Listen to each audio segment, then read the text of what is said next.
Alors me voici désormais dans l'extrême est de la Norvège. C'est-à-dire que là on peut pas aller beaucoup plus à l'est que là où je suis, pour une raison simple, c'est qu'après il y a la frontière de la Russie. Et c'est ce qu'on va faire maintenant. On va aller à la frontière de la Russie. On va aller au poste frontière. J'ai pas encore décidé si j'allais le traverser ou pas. Non, c'est une blague. Je ne vais pas le traverser, bien sûr. Alors, on va aller au poste frontière de la Russie, clairement. Et ensuite, on va longer la frontière russe dans une enclave norvégienne qui devrait me mener, si le chemin est ouvert, jusqu'à la zone dite des trois frontières, entre donc la Russie, la Norvège et la Finlande. Alors c'est un endroit qui est très visité l'été, bien entendu, quasiment pas l'hiver, parce que le chemin pour y aller en fait est quasiment jamais déneigé, et que quand on veut aller là-bas, il faut faire 25 km à pied à l'aller et 25 km au retour, ce que je ne ferai pas. Voilà, je vous le dis de suite, je ne vais pas faire à 50 bornes aujourd'hui, ni demain, ni après-demain, ni jamais d'ailleurs.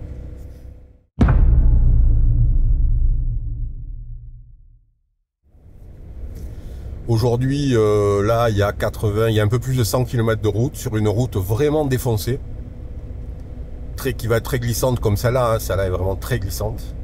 Mais là, la route sur laquelle je vais maintenant, en plus, elle va être pleine de trous, de bosses, de trucs et tout. C'est une horreur, c'est une route où il n'y a quasiment personne qui roule, hein, donc elle est très peu entretenue. Et cette route, elle longe la rivière qui est la frontière entre la Russie et la Norvège. Il y a une frontière de un peu plus de 100 km, un peu plus de 100 km entre la Russie et la Norvège. Donc bien moins que la Finlande. Hein. Et donc je vais longer toute cette frontière le long de la rivière. Donc parfois je vais être à 50 mètres de la frontière russe. Alors vous le voyez, au sol, il y a énormément de vent. Là, il y a plus de 100 km/h de vent selon l'exposition aujourd'hui. Je me suis fait un peu bousculer cette nuit. Il fait pas froid, il fait moins 5, mais là, avec le vent, le ressenti, c'est moins 15. Donc il fait pas chaud. Voilà, donc là, on arrive à la frontière, c'est dans quelques centaines de mètres.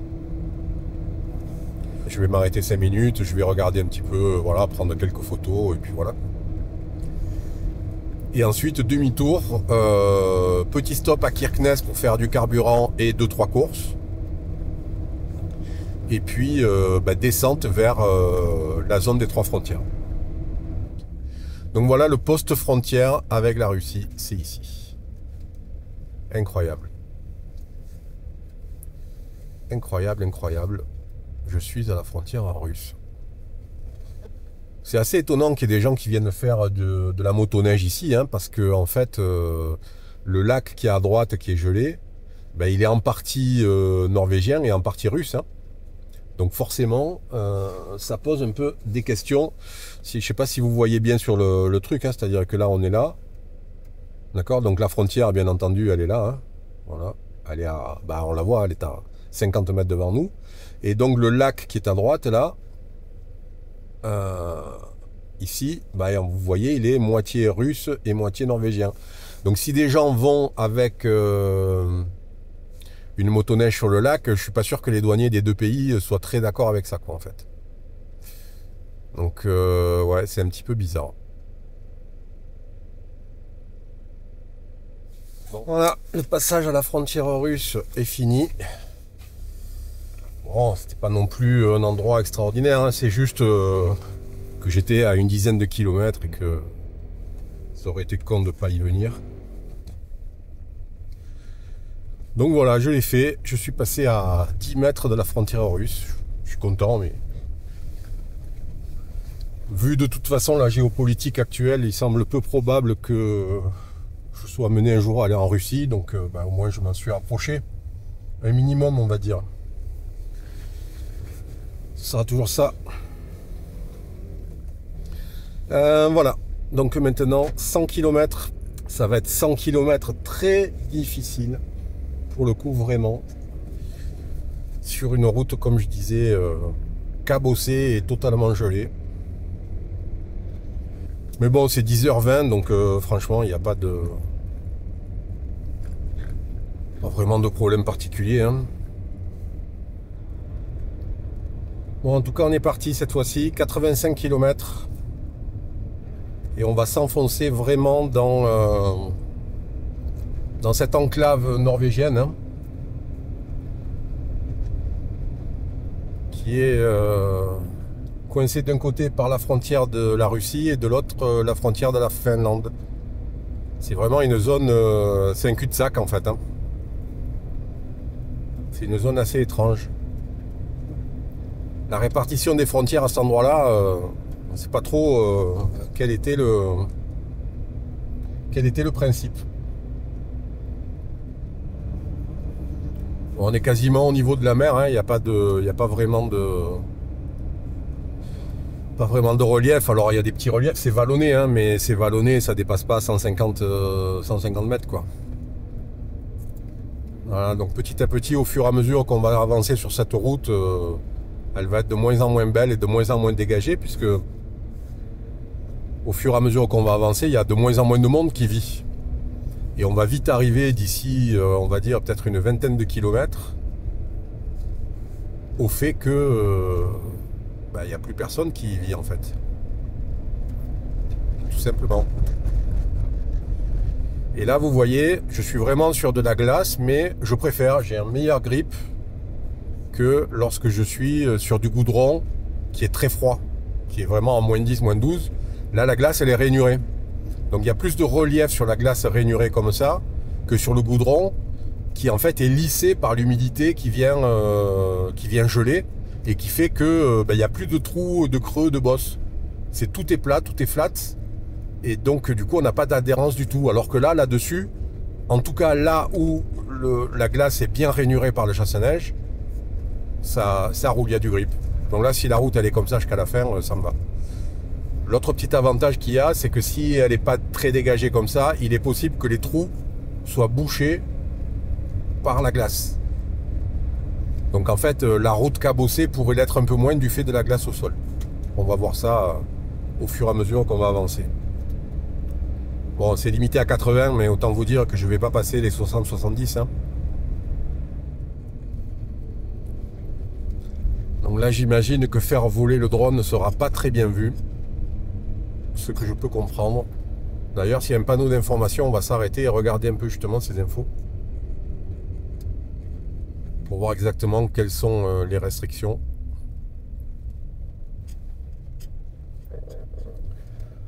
Alors, on va le faire en anglais.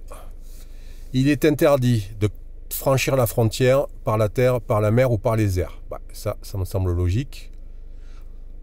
D'établir un contact avec des gens de l'autre côté de la frontière, de faire des actions offensantes par rapport aux gens derrière la barrière, donc j'imagine qu'il ne faut pas leur jeter des boules de neige, d'enlever, d'abîmer ou de détruire les marques de frontière, et alors là c'est important, de photographier les militaires russes et les équipements de manière agressive ou provocative. Ah, je comprends pas. Comment on détermine si on photographie de manière provocative ou agressive des installations ou des militaires russes? Je comprends pas. Comment on fait? C'est quand même super bizarre. Hein. Très très très bizarre ça. Bon, en tout cas, je sais maintenant ce que j'ai le droit de faire ou pas faire. Ce qui implique qu'a priori, j'ai le droit de faire voler mon drone tant que je suis dans l'espace aérien norvégien, quoi. Bon. On verra plus tard. Ce que je ferai ou pas. Putain, là pour remonter là ça va être chaud hein. Avec le virage il va me falloir un bon élan. Je pense que je vais en chier ici au retour. Bon après j'ai mes chaussettes hein.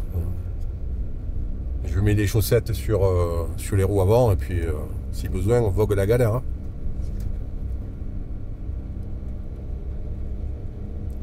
Et j'ai les chaînes encore hein. Donc là à droite je peux m'arrêter, même monter les chaussettes sur le fourgon. À gauche pardon. Et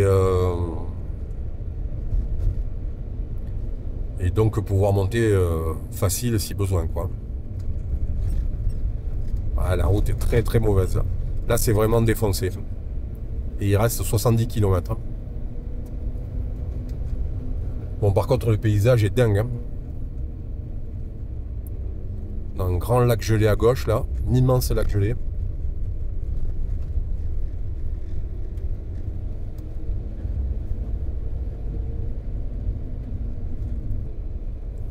Bon, là, je suis vraiment au bout du monde. Hein.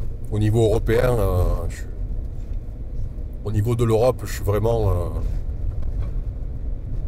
au bout du bout. Alors, je le serai encore plus la semaine prochaine. Hein, parce que je vais aller dans la commune de Vardø, qui est sur une presqu'île. Et donc, cette commune, c'est la commune la plus à l'est de la Norvège. Et presque la plus à l'est, à 0,2 degrés près de l'Europe. Il n'y a qu'en Finlande une petite excroissance sur la frontière finlandaise avec la Russie, qui est un tout petit peu plus à l'est de 0,2 degrés, je crois.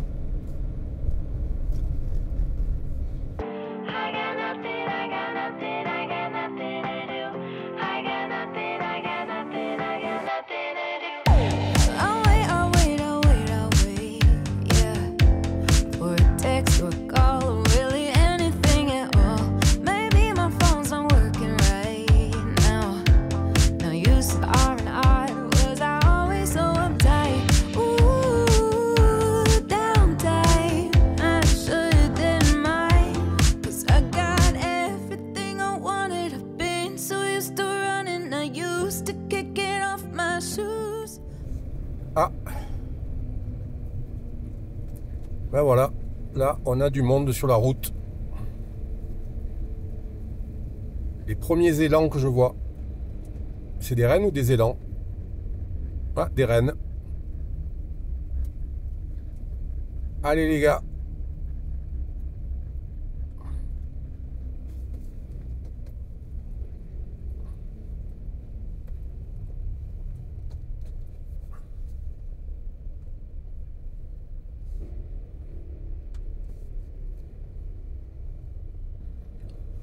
Bon, ben là, tant qu'ils décident pas de sortir de la route,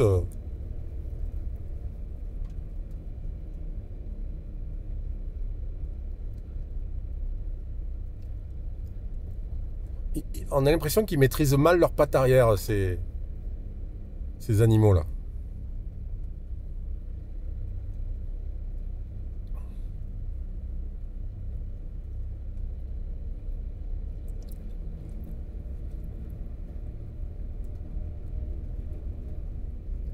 Il y a encore quelques jours, je disais que j'avais pas vu de rennes encore, et alors là, depuis 2-3 jours, c'est le festival, quoi.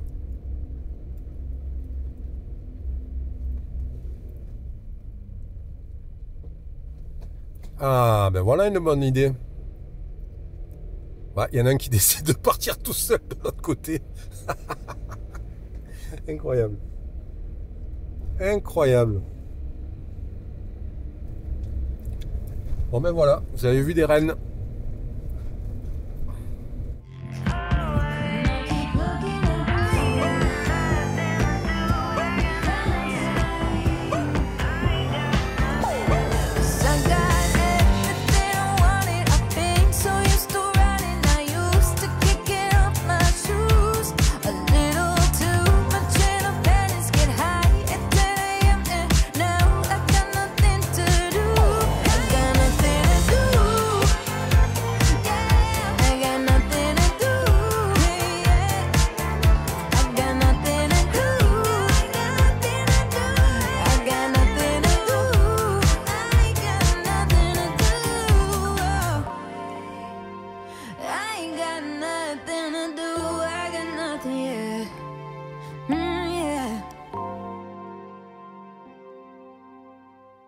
I'm so fucking bored, y'all. Bon ben voilà, c'est là qu'il y a le petit chemin et que je vais savoir s'il est dégagé ou pas. Vous voyez, Treriksrøya, je sais pas trop quoi, 19 km. Je vais rester par là. 19 km en voiture et ensuite 5 km à pied. Sauf que je n'ai aucune idée si les 19 km en voiture actuellement sont accessibles. Donc je vais aller voir un petit peu plus loin. Alors le bâtiment qu'il y a là-bas au fond, c'est les gardes frontières. On voit, il y a une grande antenne radio là, qui puisse communiquer avec leurs véhicules quand ils partent le long de la frontière. Alors là, c'est déneigé parce qu'il faut que les gardes frontières puissent venir jusque là en voiture. Mais après, je suis pas sûr. Donc je vais regarder un petit peu à quoi ressemble le chemin un petit peu plus loin. Ouais, le chemin, je suis pas persuadé. Il est vraiment pas large. Et puis il n'y a que des véhicules de neige hein, avec des chenilles qui passent. Bon, je crois que ça passera pas. En largeur, je pense que ça passera pas. Et de toute façon, sur le côté, la neige est vraiment c'est pas assez large pour que ça passe en voiture. Alors c'est ouvert, la barrière est ouverte. Hein. Mais en voiture, je pense que ça passe avec des pneumatiques adaptés.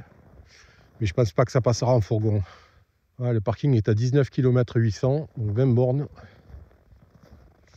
Je me sens pas de faire 20 bornes à l'aller, 20 bornes au retour dans ces conditions. Franchement, c'est compliqué quoi. Puis là, il y a ces gros blocs de neige là, très durs. Ça me semble très très difficile. Je pense que je passerai pas. Pas assez large. Ça fait quoi de large? Ouais, ça fait 2,10 mètres et j'ai un empattement de 2 mètres à peu près. Non. C'est pas du tout prudent de venir se mettre là, d'autant plus que si je m'enfonce là et que je peux pas avancer, admettons que dans 3 km je sois bloqué, il va falloir que je me tape 3 km en marche arrière. Non. C'est pas raisonnable. Donc je vais voir avec le gars du camping s'il y a moyen de le faire en motoneige ou quoi. Mais je vais pas le faire à pied, je vais pas faire 50 bornes à pied et je vais pas le faire en fourgon parce que c'est pas raisonnable. Donc tant pis. Bon ben voilà, la réponse à la question. Le chemin peut être accessible en 4x4, en voiture en 4x4, mais en aucun cas en fourgon comme ça.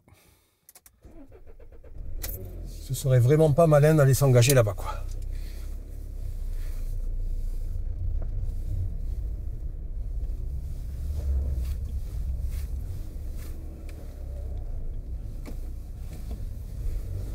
Ce serait même quasiment la garantie de ne pas pouvoir s'en sortir.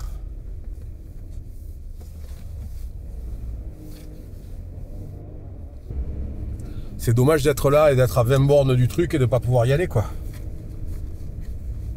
Mais maintenant, si le prix à payer c'est de se retrouver coincé, là pour le coup au milieu de nulle part, parce que là si je me plante, il n'y a aucune dépanneuse qui va pouvoir venir me chercher. Hein.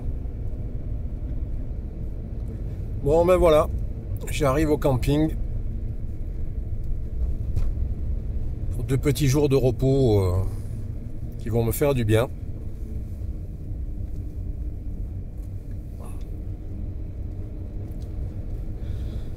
Des lessives, un peu de boulot sur l'ordi, un peu de montage, puis discuter un petit peu avec ces gens, hein, parce qu'ils habitent au bout du monde, donc ça vaut le coup de parler avec eux.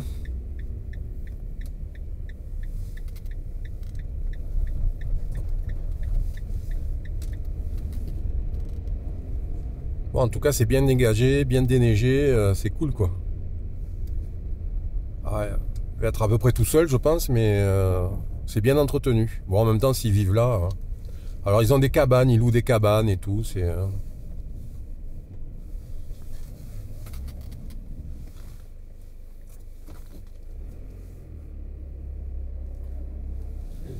la gare est là.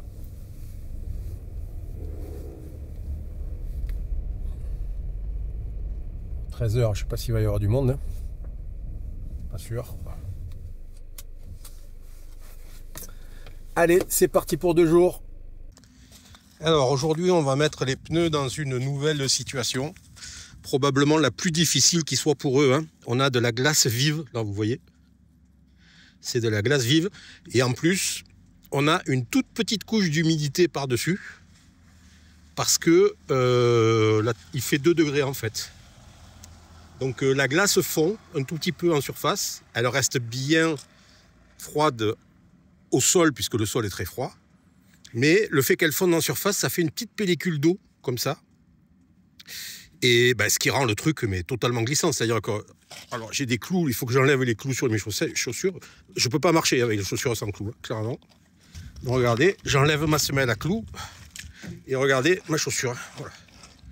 Vous voyez, c'est une patinoire absolue.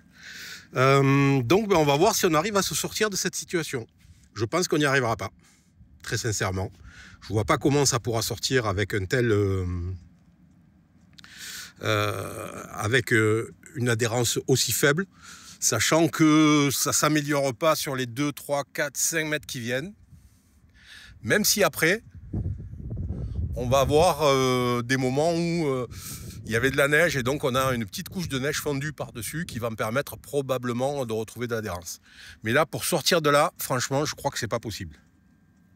Donc voilà, ça c'est clairement la pire configuration qu'on puisse avoir pour des pneus non cloutés. Donc on va voir s'ils arrivent à se sortir de ça. Et si j'arrive pas à m'en sortir, je serai obligé de monter les chaussettes pour rejoindre la route, puisque la route par contre elle est traitée, hein. Elle a été sablée et rainurée. Donc du coup sur la route ça va marcher sans problème. Bon, c'est le moment de voir si ça va marcher ou pas. J'enclenche la traction active là. Et puis on va essayer de démarrer très très très doucement. Ça démarre, hein. Sachant que je suis en léger faux plat montant. Bon, c'est pas... On sent que ça... On sent que c'est pas quand même le top de l'adhérence, mais j'arrive à avancer en première, tout doucement.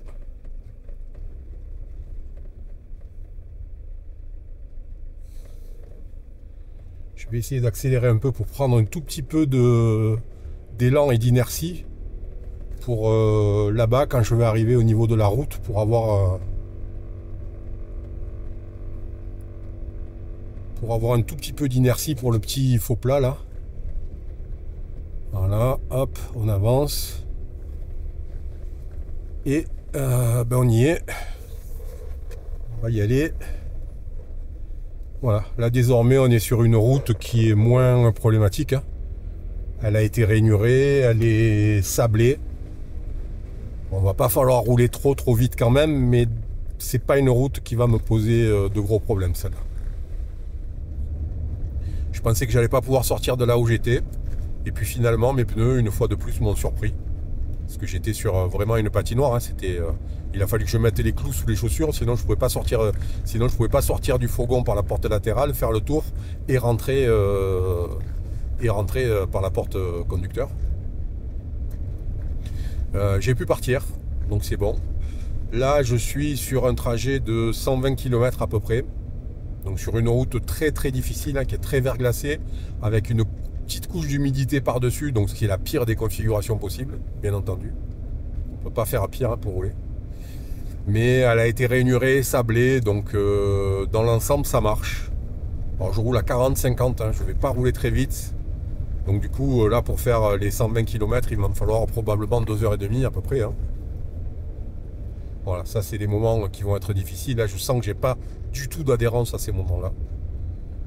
Il va y avoir deux grosses montées, un petit peu plus loin. Donc on va voir si ça passe.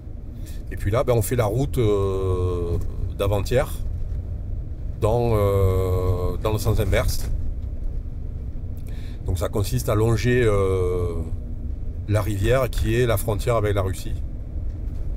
Donc là on est à vue de nez, on est à centaines de mètres même pas de la frontière russe. Ah il y a une éolienne, c'est rigolo.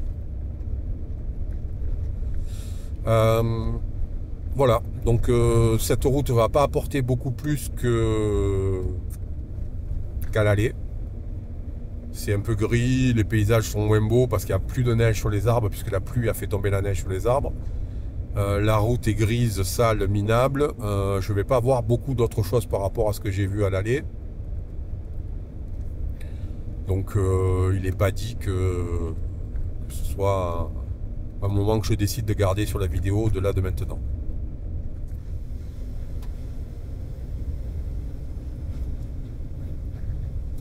Bon voilà, si je voulais partir vers la Finlande, j'irai là à gauche.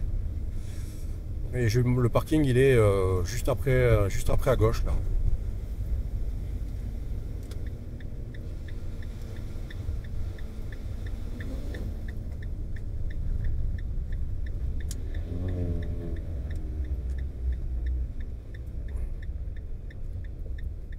Voilà, il est un peu éloigné de la route, donc c'est pas trop mal. Bon, la question c'est est-ce qu'il va y avoir des camions avec des trucs réfrigérés, j'en sais rien. Ça c'est, je sais pas, on dirait un camion d'expédition un peu, non? Ah non, Vegvesen c'est des trucs pour la route. C'est le réseau routier.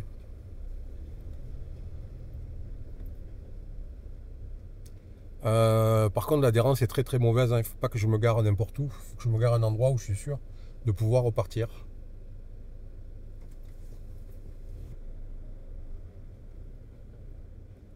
Voilà, je suis suffisamment loin de la route pour une nuit correcte. Donc pas de souci, tout marche bien.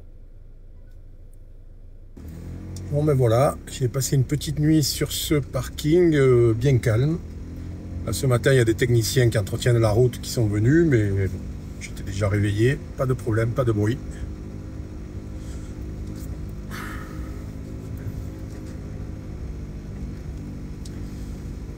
Là, ça glisse quand même pas mal à cet endroit-là.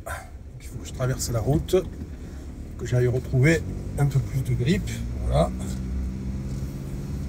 Cette fois-ci, c'est bon. Alors, aujourd'hui, c'est direction la commune de Vardø. Ça s'écrit Vardø. Qui a la particularité d'être la commune la plus à l'ouest de la Norvège, mais aussi de l'Europe.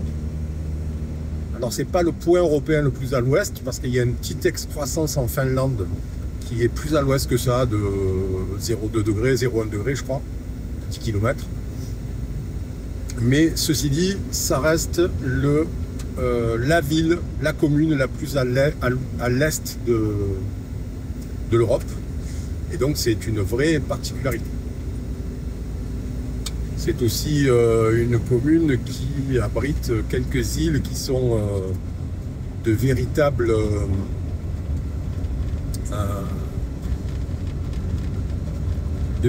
nids pour oiseaux, quoi. Il y a énormément d'oiseaux, donc des oiseaux vraiment très spécifiques à cet endroit-là. Et donc c'est un vrai repère pour les ornithologues en tout genre qui viennent faire des photos, viennent les étudier, viennent mettre des capteurs, enfin tout un tas de choses.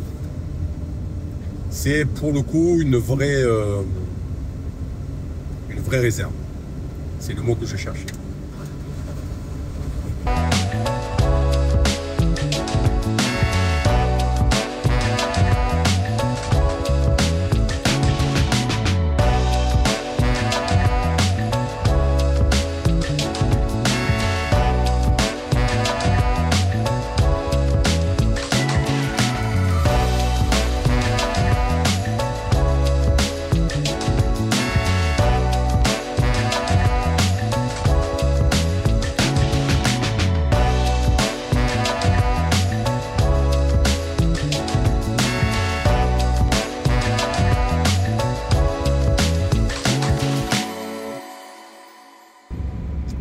Bon ben voilà, nous voilà arrivés sur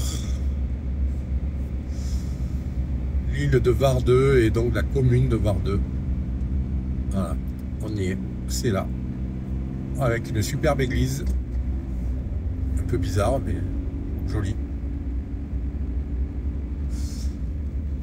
On va pas aller faire un tour en ville, hein, on va aller se garer et puis je viendrai faire un tour à pied ensuite. Hein.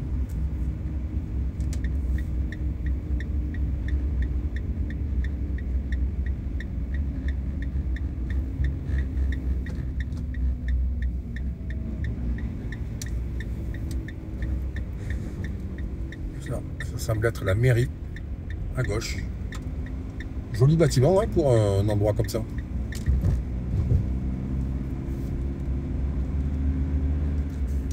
Voilà, et après on retourne à droite, on retourne à gauche, pardon. va arriver. On va être pas loin de la zone où je vais me garer. Ouais, c'est un grand bord. Hein. Bon, de toute façon, je ferai des images. Voilà. C'est dégagé. Il y a des gens qui viennent. Apparemment, il y a des pêcheurs.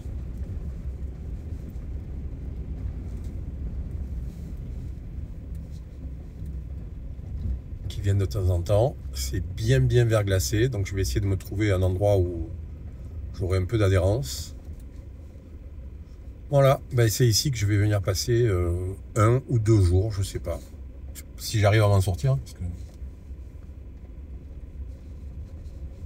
ça semble bien compliqué quand même, tellement c'est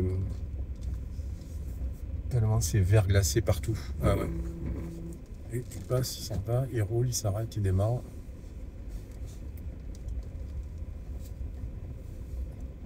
Une fois que lui sera parti, là-bas, je me garerai bien à sa place, en marche arrière. Ça va me permettre d'avoir 2 mètres pour prendre un peu d'élan.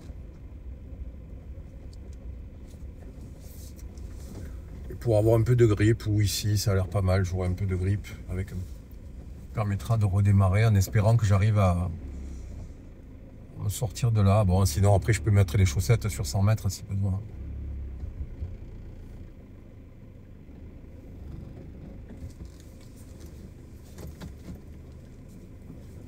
Bon, en tout cas, c'est par là que je vais rester. Pas dit que je reste 2 jours, hein. Très franchement. Très franchement, rien ne... Alors, on va faire un test, hein. On va voir si on arrive à sortir de là. Je suis pas sûr. Moi, ça pourrait le faire. Ouais, ça peut le faire, ça va. Avec un peu d'inertie et un peu d'élan, je vais arriver à sortir. Ok, bon, ben c'est bon. Donc du coup, l'idée, ça va être de se garer à sa place quand il sera parti en marche arrière. En attendant, je vais me garer là où j'étais. Là, on a un gars qui est en train de... À droite, là. Je vous le prendrai en photo. Ah, il a des jumelles, il regarde les oiseaux. Ok. Ah oui, donc en face, c'est les fameuses îles où il y a les réserves d'oiseaux. Où les ornithologues viennent tout le temps.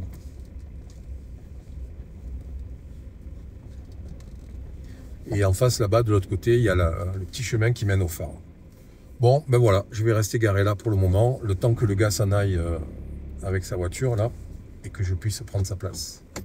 Il a mis ses phares, donc je pense qu'il ne va pas partir dans trop longtemps.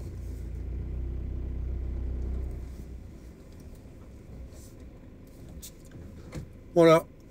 La commune de Vardeux. Je vais aller faire un peu des images sur place après. Hein.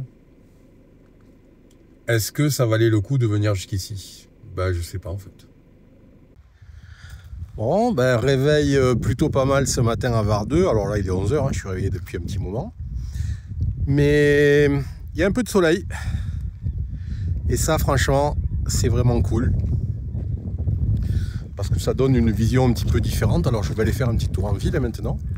Et puis surtout l'arrivée du soleil, le gros changement, ben, c'est que ça me permet de charger mes batteries.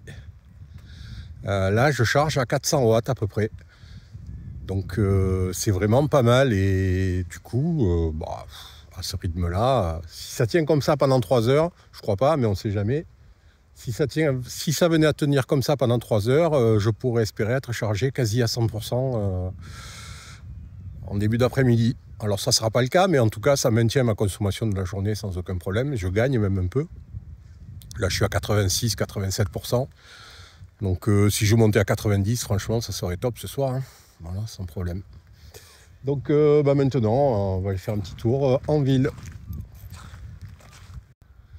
Donc là en face ce sont les 2 îles hein, avec énormément d'oiseaux. Alors je ne sais pas si je peux zoomer, si vous allez voir quelque chose, mais on peut essayer. 77 mm. Voilà, vous voyez tous les oiseaux au-dessus de la mer là. Et alors là, les 2 îles en fait sont véritablement des refuges dingues. Hein. Il y a des dizaines de milliers d'oiseaux sur ces 2 îles là. C'est assez impressionnant. Je pense qu'on ne peut pas y aller. C'est des réserves protégées, hein, donc forcément, ça me semble compliqué d'y aller. Mais vous voyez par exemple là-bas au fond, devant la petite île, la noria d'oiseaux qu'il y a, quoi. C'est juste fou en fait. J'ai essayé de faire un peu des photos au 600 mm, ça marche pas très bien, je suis trop loin.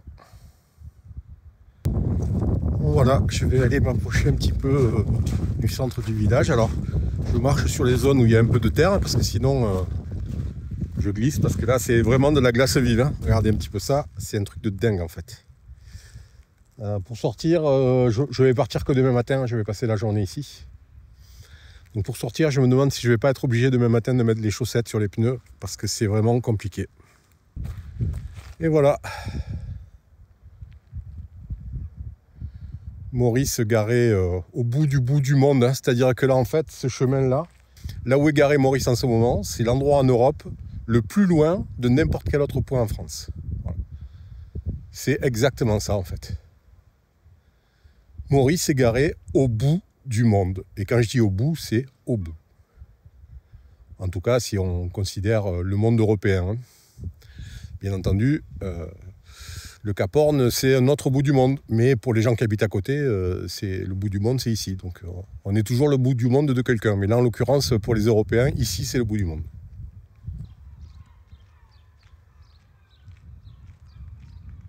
Comme je l'avais vu tout à l'heure, hier en voiture, hein, beaucoup d'immeubles abandonnés, de maisons abandonnées. Ouais, on sent que c'est pas une ville d'avenir, quoi, hein, tout simplement, en fait. Hein. Ce qui paraît d'ailleurs plutôt logique, hein, on est au bout du bout, on est à 250 km de la première ville avec vraiment des grands commerces. Beaucoup de choses, donc forcément, hein, c'est quand même pas terrible, quoi. Et ça se traduit par beaucoup de friches, beaucoup d'immeubles en très mauvais état, abandonnés. Manifestement, c'est le port à sec pour les bateaux de pêche qui ne tournent pas l'hiver. Voilà, on voit, il y a des vieux bâtiments qui sont utilisés probablement pour faire de la maintenance des bateaux, mais on voit quand même que c'est chaud, quoi. Ouais, c'est un peu étrange, hein, ça fait vraiment ville, pas abandonnée, pas morte, mais il n'y a pas une énorme activité, quoi. Là, on est quoi? On est mercredi matin, enfin, mercredi midi. Ouais, là, il y a quelques voitures qui passent, c'est conjoncturel, quoi, parce que dans 3 minutes, il n'y aura probablement plus aucun signe de vie. Donc, vous voyez, hein, toujours ces friches importantes, là. Je ne sais pas de quoi vivait cette ville. J'imagine qu'à un moment ou un autre, il y a eu un engouement de quelque chose, peut-être minier, je ne sais pas, qui explique qu'il y ait eu des investissements, des installations, des infrastructures qui soient montées comme ça. Et que donc cette période-là soit terminée. Alors là, on voit bien quand même des bâtiments en très très mauvais état qui demandent qu'à tomber. C'est ce que je disais sur la route, ça a un petit côté Russie quand même. Hein. Clairement un petit côté Russie, sans que... Alors là, les oiseaux sont rois, hein, forcément, donc ils se font entendre, bien évidemment. J'avais déjà vu le même truc à Arstadt, dans les Lofoten, une cabine téléphonique qui était toujours une cabine téléphonique, mais qui était aussi une bibliothèque. On voit bien, il y a toujours l'appareil téléphonique qui est dedans, mais il y a un rangement de livres sur la gauche.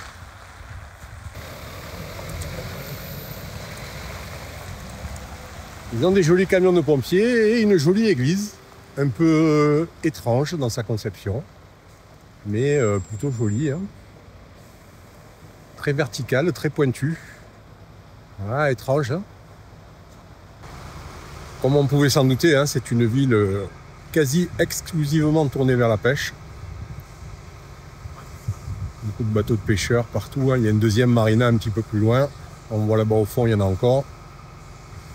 On a toujours ces bâtiments assez traditionnels de la Norvège, hein, assez colorés dans des tons de rouge, sur pilotis. On voit qu'on a un marnage assez important, la marée est très très basse. Bon, la mauvaise nouvelle, vous le voyez au fond, hein, c'est que les nuages sont en train d'arriver. Donc ma petite charge solaire va vite s'arrêter malheureusement. Bon, cette saison, les pompiers, leur activité, c'est de nettoyer les vitres de la mairie. Bah, en même temps, il ne doit pas avoir beaucoup d'incendies, hein, j'imagine. Vu le temps qu'il fait déjà, et surtout vu qu'il n'y a pas un seul arbre dans toute la région. Donc, je ne crois pas que ces gentils pompiers aient déjà éteint le moindre incendie, peut-être dans une maison, mais en tout cas pas dans la campagne. Et donc, du coup, bah, ils profitent de leur camion pour nettoyer les vitres de la mairie. Pourquoi pas. Bon, ben, retour vers le fourgon, il n'y a pas tant de choses à voir que ça. Hein. Je ne suis pas spécialement surpris d'ailleurs. Bon, je pense que ça doit être agréable l'été ou en demi-saison peut-être. Hein. Avec un peu des terrasses sorties sur le port. Peut-être que l'été, il y a la possibilité d'aller se rendre sur les îles en face. Je ne sais pas.